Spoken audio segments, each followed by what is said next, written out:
Ladies and gentlemen of the college, good morning. Welcome to Assembly. This is Monday, the 4th of May. And normally the first Monday of May is known as Bank Holiday Monday.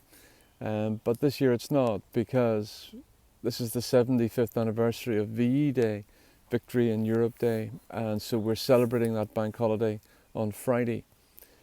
I'm outside the statue again this week for a couple of reasons, and I hope I can express those succinctly to you. The statue, if you remember, is Christ in the community in Christ.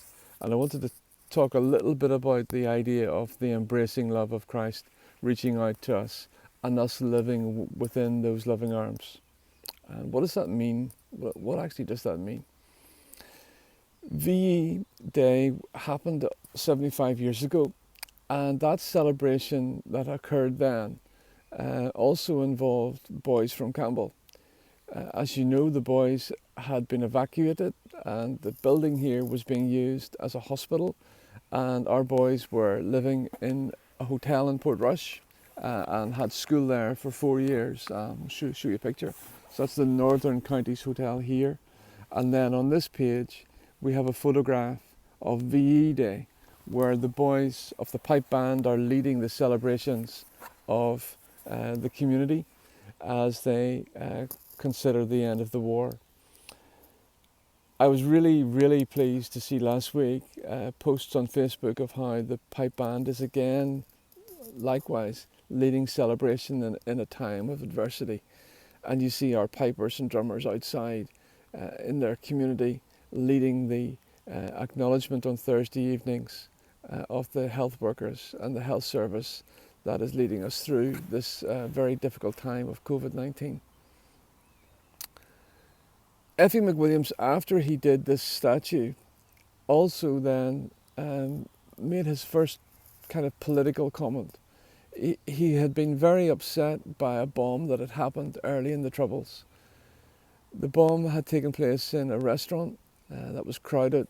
The restaurant was called the Abercorn, and people were killed, people were injured, and afterwards people's lives had to change radically as they considered the loss of their loved ones, as they considered the injuries that their loved ones had. We can see the work that McWilliams did in the Ulster Museum and in his gallery on Banbridge. He did a series of sculptures referring to women in a bomb blast. And what he was saying was, sometimes these events occur and rip through our lives and bring change to us. And we have to consider how we respond. Last week was very difficult as we considered the loss of one of our own. And with one of our own boys dying last week, many lives have been affected and upset.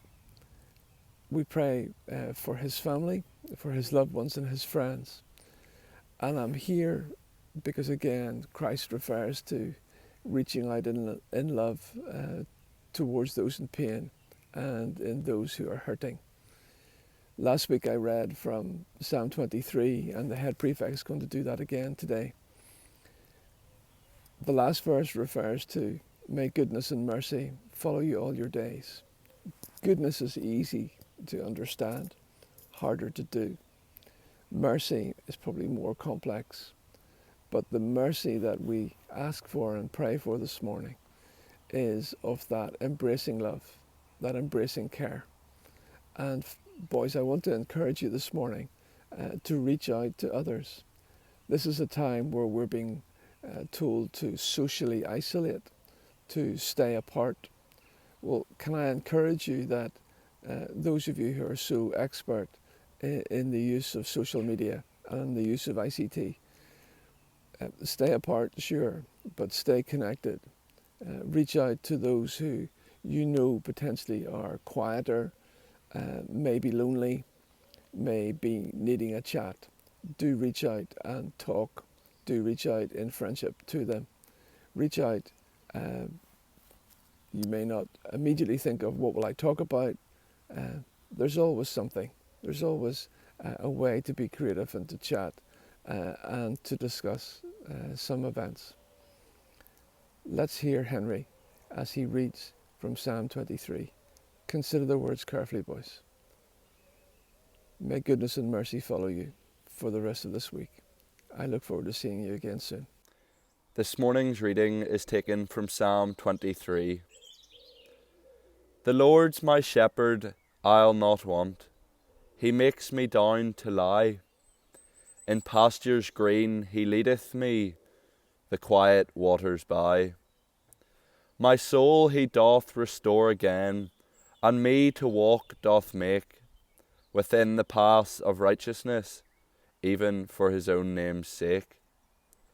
Yea, though I walk through death's dark vale, yet will I fear no ill, for thou art with me, and thy rod and staff me comfort still. A table thou hast furnished me, in presence of my foes. My head thou dost with oil anoint, and my cup overflows. Goodness and mercy all my life shall surely follow me, and in God's house for evermore my dwelling place shall be. Lord, we pray for those who mourn, for parents and children, friends and neighbours. Be gentle with them in their grief. Show them the depths of your love, a glimpse of the kingdom of heaven. Spare them the torment of guilt and despair. Be with them as they weep. Be with them through the love and comfort of our risen Saviour. Our souls restore again, and help us to walk within the paths of righteousness for your own name's sake. In the name of Jesus Christ our Lord.